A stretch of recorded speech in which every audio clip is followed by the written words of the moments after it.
Magandang gabi po mga kapatid. Isang pagpapala po buhat sa Panginoon na tayo po ay magkakasama ulit ngayon pong gabing ito. Nawa ang bawat isa ay meron pong maayos na kalusugan at magandang pangatawan sa oras pong ito. Nawa ay patuloy din nating ipanalangin ang mga kapatiran natin na may mga karamdaman sa oras na ito at ang dalangin natin ay panumbalikin ng Panginoon ang kanilang mga kalakasan upang lagi natin silang makasama sa atin pong pagtitipon. Salamat sa Diyos sapagkat meron ulit po tayong pagkakataon para pag-aralan ang kanyang salita.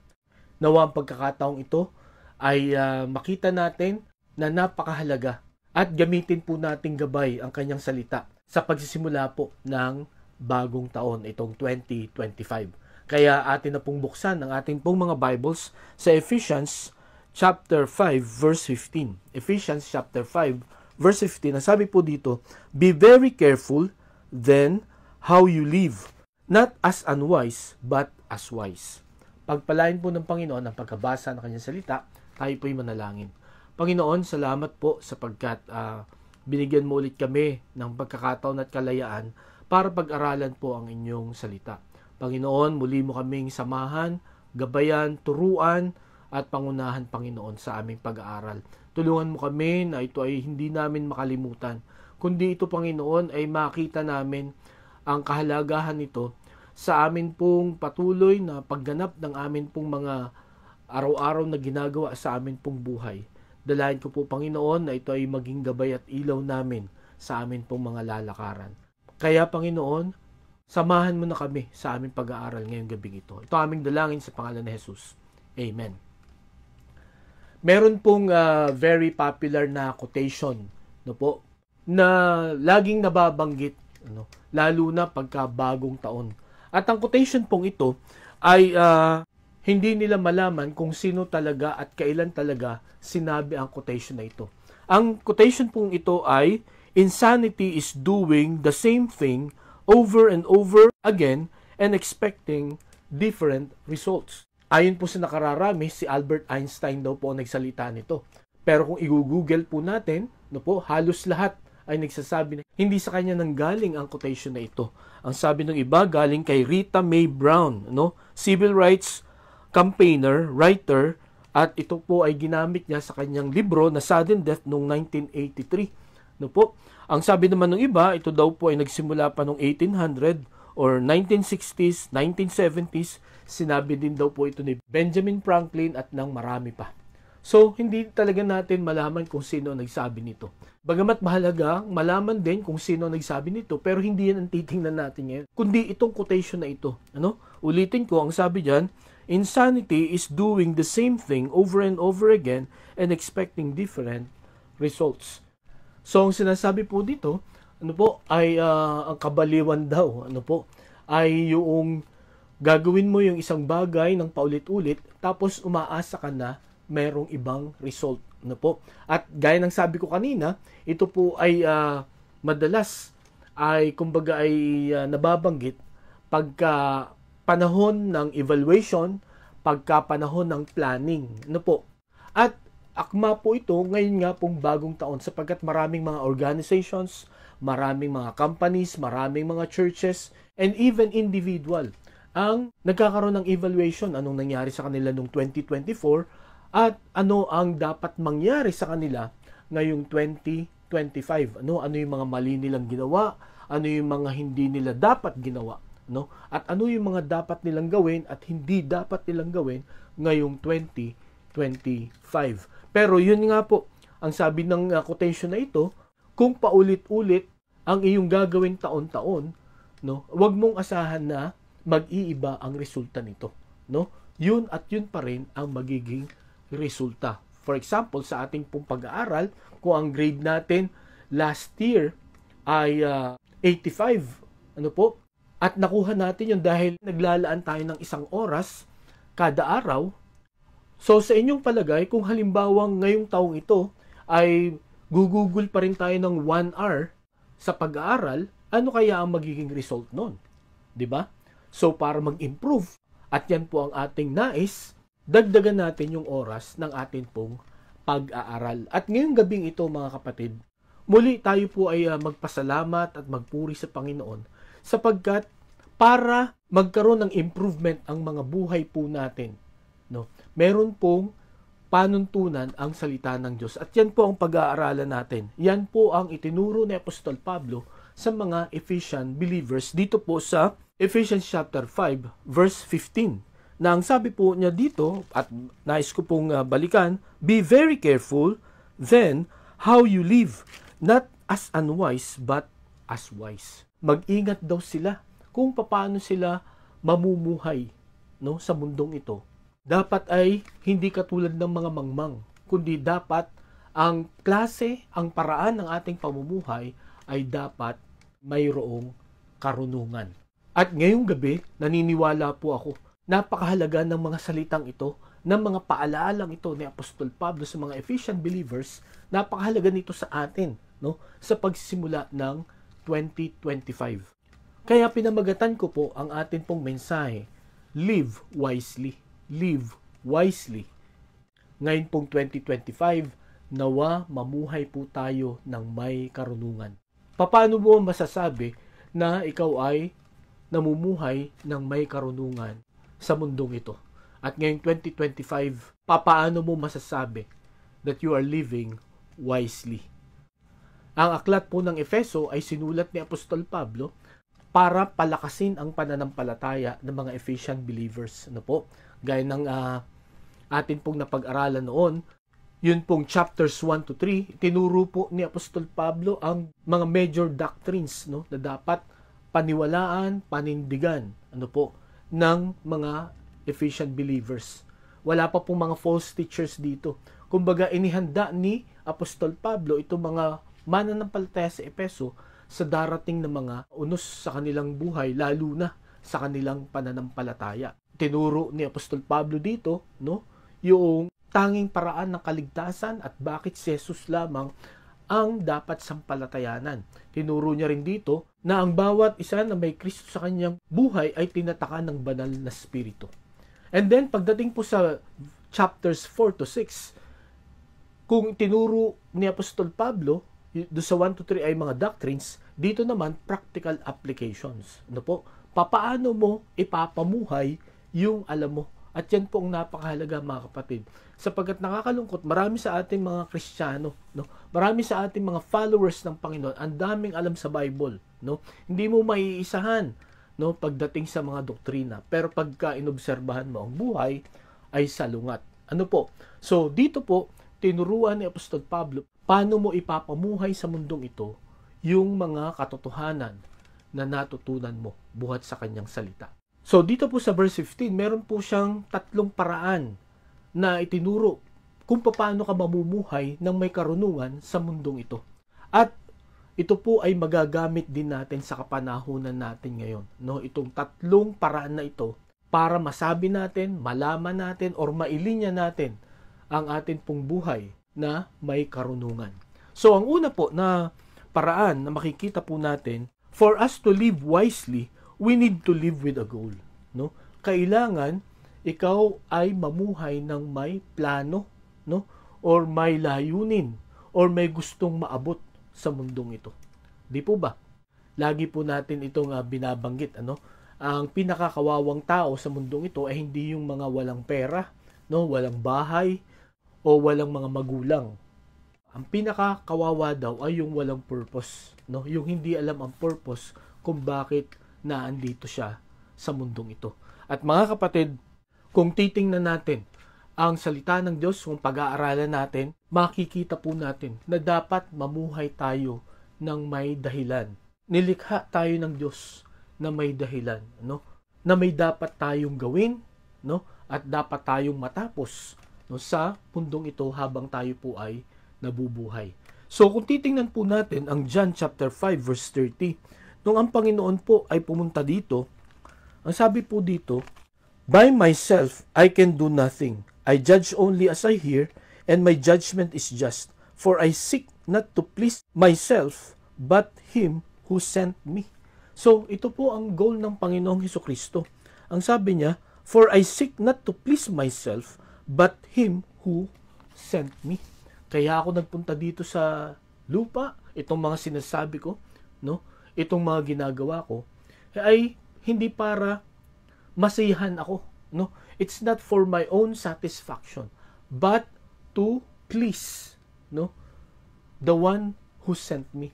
Para masiyahan ang Diyos Ama na nagsugo sa akin. Yun ang kanyang goal nung siya ay nagpunta dito. At mga kapatid, tandaan po natin ito, dapat ang goal natin ay progressive, no? Kasi kung yun at yun pa rin lang ang goal natin, taon-taon, ayun nga, babalik tayo dun sa quotation about insanity, na you are doing the same thing over and over again and you expect a different result. Hindi po. Kailangan progressive. Katulad po ng plano ng Panginoon na pagsunod niya sa Ama, no? Nung siya po ay pumunta dito, yung kanyang goal, no, to please the Father is progressive. Anong ibig sabihin ng progressive goal, no? Ang ibig sabihin yung pataas ng pataas ang level. So tingnan po natin, ano? Ang unang goal ng Panginoon, ang sabi niya dito sa Luke chapter 19 verse 10, "For the Son of Man came to seek and to save what was lost." No? So ang sabi niya, kaya pumunta dito ang Panginoon, ano? The Son of Man, to seek and to save what was lost, no?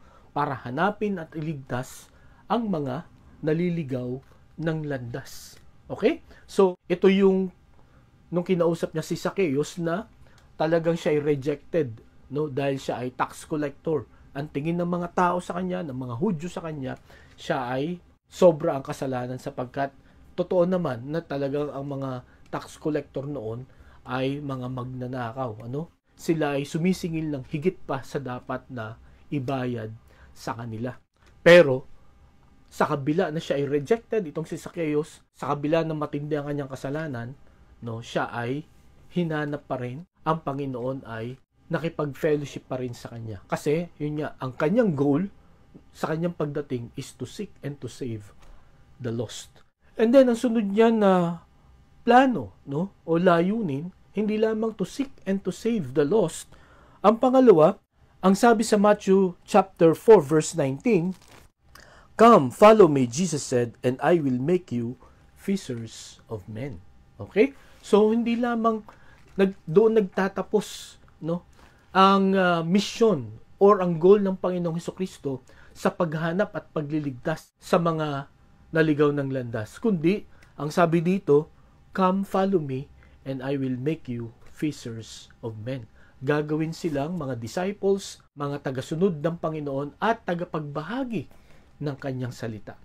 And then, ang pangatlo na makikita po natin na plano ng Panginoon, goal ng Panginoon na magbibigay ng kaluwalhatian sa Ama, na magbibigay ng kasiyahan sa Ama, ay mababasa po natin sa John 14 verses 1 to 3. Ang sabi dito, "Do not let your hearts be troubled. Trust in God.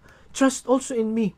In my Father's house are many rooms. If it were not so, I would not have told you. I am going there to prepare a place for you. And if I go and prepare a place for you, I will come back and take you to be with me, that you also may be where I am." So makikita po natin dito, no, ang plano ng Panginoon sa atin. Kumbaga ito ang end goal ng Panginoon, na tayong lahat na nagtiwala, na tayong lahat na sumampalataya sa Panginoon ay makasama niya doon sa langit na bayan magpasa walang hanggan. Yun ang progressive goal, no?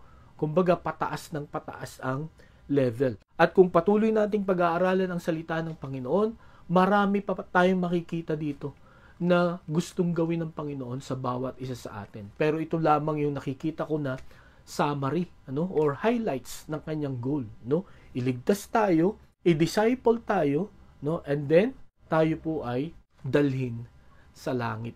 Napakaganda na goal ng Panginoon. Di po ba? At makikita po natin, ano, nung malapit nang mamatay ang Panginoong Hesukristo, ito ang kanyang panalangin, ano po, sa John 17 verse 4, "I have brought you glory on earth by completing the work you gave me to do." So, na-accomplish niya, ano po, yung pinapagawa sa kanya ng Panginoon, ano, yung pinapagawa sa kanya ng Ama, no, natapos niya yung kanyang goal. Ika nga ay mission accomplished. Kaya nung siya po ay nakapako sa krus, nung malapit na po siyang malagutan ng hininga, ang sabi niya sa John chapter 19 verse 30, When he had received the drink, Jesus said, "It is finished." With that, he bowed his head and gave up his spirit. No? It is finished. Mission accomplished. Okay? So, yun po ang makita po natin, no, sa goal ng Panginoon nung siya ay nagpunta dito. No? Hindi po siya namasya lang, hindi po siya nag-display lang ng kanyang kapangyarihan, kundi meron siyang progressive goals. Ano po? Una, hanapin at iligtas ang mga naliligaw ng landas, no? Gawing mga tagasunod niya at dalhin niya sa langit. Okay? At ang sabi niya dito, it is finished. At yan din pong sabi ni Apostol Pablo, no? 2 Timothy chapter 4 verse 7, no? Bago po siya bawian ng buhay, bago siya i-execute, no? I have finished my course. Kaya napakahalaga mga kapatid, kung gusto natin na mamuhay na may karunungan, if we want to live wisely in this earth, we need to live with a goal. No? Ano po ang goal natin sa buhay na ito? Ano po ang inyong plano ngayong 2025? Noon pong 2024, inyo po bang naabot ang inyong pong mga goals? No? Salamat sa Diyos sapagkat umabot tayo ngayong 2025. Alam nyo kung bakit? Kung hindi nyo naabot yung goals ninyo noong 2024, no, marahil binibigyan pa tayo ng pagkakataon ng Panginoon na abutin ito ngayong 2025. At again, kailangan ang goals po natin ay progressive katulad ng ginawa ng Panginoong Hesukristo. Magiging maunlad, magiging makahulugan ang atin pong bagong taon kung meron po tayong goal or plano ngayon pong taong ito. So, yun po ang una na makikita natin na paraan, no, na itinuro ni Apostol Pablo for the Ephesian believers to live wisely. At ganun din po tayo. Let us live with a goal. Ang pangalawa, let us live with a guide. No? Let us live with a guide. Hindi po sapat na meron tayong goal lamang. Dapat meron po tayong gabay. No? At dito po sa ating pag-aaral ngayong gabi, makakakita tayo ng dalawang napakahalaga na gabay, no? Na pagka wala itong dalawang gabay na ito, mabibigo tayo, hindi tayo uunlad, no? At masasayang po ang bawat araw na lilipas sa buhay po natin. Ang unang gabay na dapat meron tayo ay ang Holy Scriptures, no? Ang Biblia, ang salita ng Diyos, no po? Ang sabi nga ni Haring David sa Psalm 119:105, no, your word is a lamp unto my feet and a light unto my path, no? Ang ibig sabihin, ang salita ng Diyos ay aking gabay, no? Bakit lamp to my feet? Ang ibig sabihin, sa mga small steps mo, ang salita ng Diyos ang iyong gabay. At yung light unto my path, sa mga big steps, no? Big plans, no? Big goals, ang maggagabay dapat sa iyo ay ang salita ng Diyos. Ang sabi po sa Romans chapter 15 verse 4, "For everything that was written in the past was written to teach us, so that through endurance and the encouragement of the scriptures, we might have hope." No? So ito pong salita ng Diyos, kung tutusin ito pong salita ng Diyos na ito, itong Holy Scriptures, itong Biblia, ito po ay nasulat more than 2,000 years na.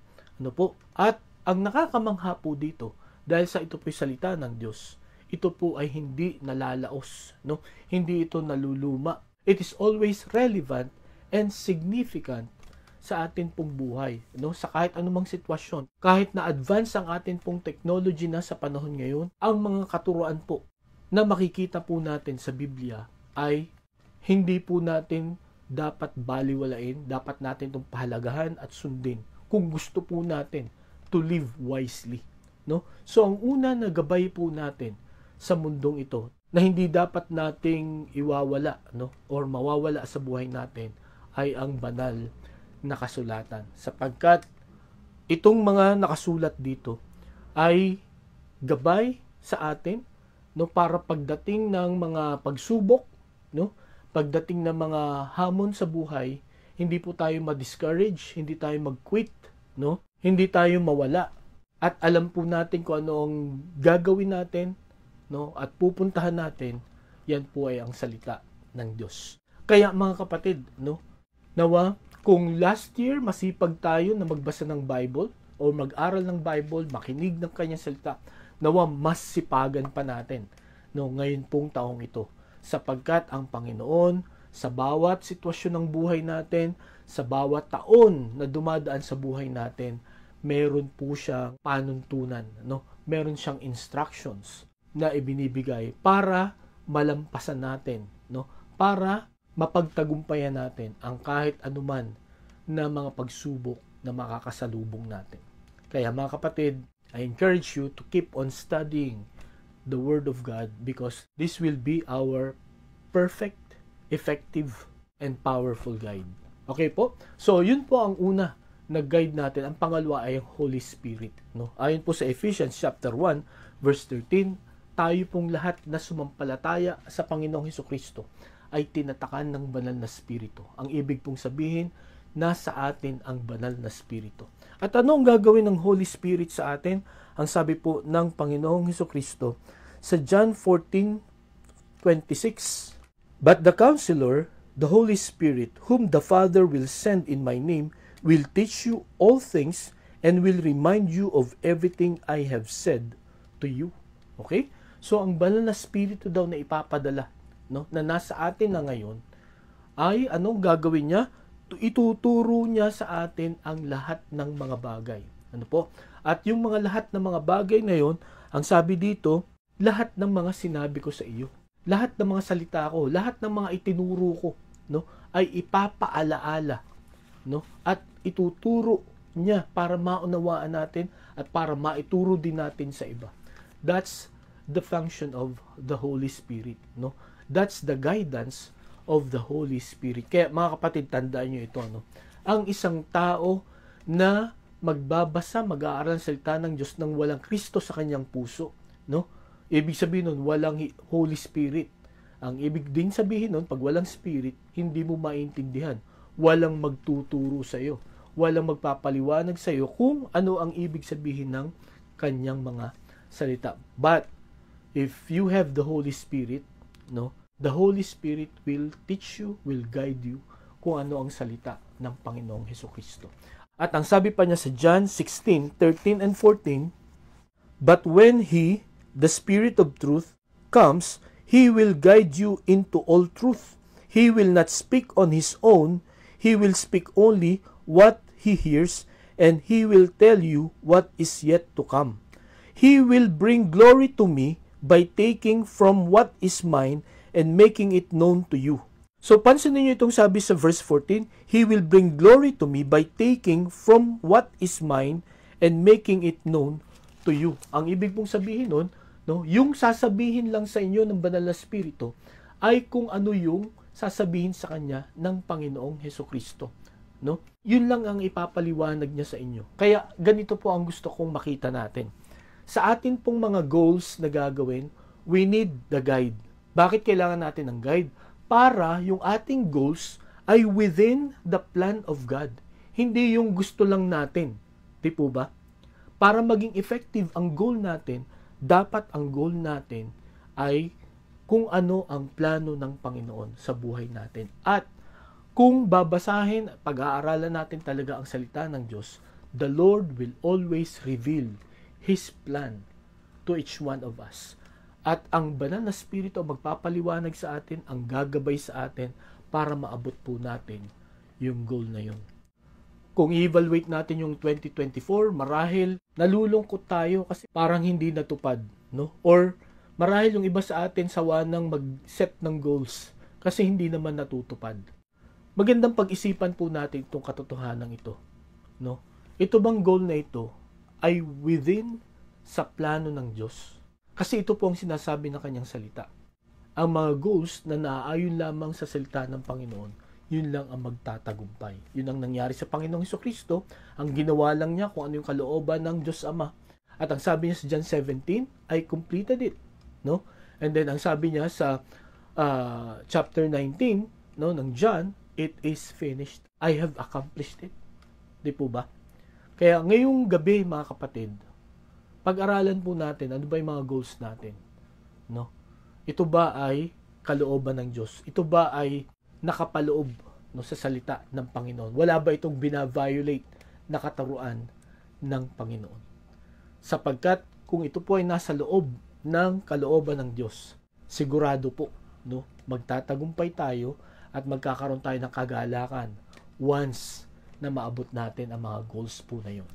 Okay? So, yun po ang pangalawa na gusto ko pong makita natin. If we want to live wisely, no? Sabi ni Apostol Pablo, if we want to live wisely, you need to live with a goal and live with a guide, no? And then, ang pangatlo at ang panghuli, if we want to live wisely, live with gratefulness. Live with gratefulness. Mamuhay ka ng may pagpapasalamat. Tandaan natin ito, mga kapatid, kung ang goals natin ay guided ng Holy Scriptures at ng Holy Spirit, ang ibig sabihin nun, it is within God's will, God's plan, blessings will come. No? Pagpapalain po tayo ng Panginoon. Hindi natin pagsisisihan at paghihinayangan na ang ginawa natin ay yung kalooban ng Panginoon. At nawa, mga kapatid, once na nakita natin yung mga blessings ng Panginoon, hindi tayo makalimot na magpasalamat. At alam po ba ninyo, ito ang kaibahan natin sa mga taong walang Kristo sa kanilang mga puso. No? Pagka meron silang achievement, pag meron po silang mga milestones, no, sinasarili nila, no, ang glory. Or hindi pa rin sila satisfied, no? Lagi silang nakatingin sa ibang tao na mas maraming na-acquire kaysa sa kanila. Pero tayo po na mga mananampalataya, nawa matutuhan natin, no, na sa bawat pagpapala ng Panginoon, we will always thank Him, no? Hindi mapapagod ang ating pong mga labi na magpasalamat sa Kanya. Bakit po kailangan nating mamuhay na may pagpapasalamat? Para ma-overcome po natin ang galit, no? Ang inggit, ang mga discouragements sa buhay na ito. Kasi mga kapatid, pag hindi ka nakatingin sa blessings ng Panginoon, nakatingin ka dun sa mga wala ka, no? Or meron sila na wala ka. Yun nga po, magagalit ka sa Diyos, no? Magagalit ka sa sitwasyon, magagalit ka sa parents mo, or magagalit ka sa trabaho mo, no? Or even sa sarili mo, no? At maiinggit ka sa iba at madi-discourage ka na. Pero kung titingnan natin ang mga pagpapala ng Panginoon at tayo'y laging magpapasalamat, yun po ay mapapansin ng mga hindi mananampalataya. At yun po ang sinasabi ni Apostol Pablo, that we are living wisely in this world. Ano? Ang sabi nga sa 1 Thessalonians chapter 5, verse 18, give thanks in all circumstances, for this is God's will for you in Christ Jesus.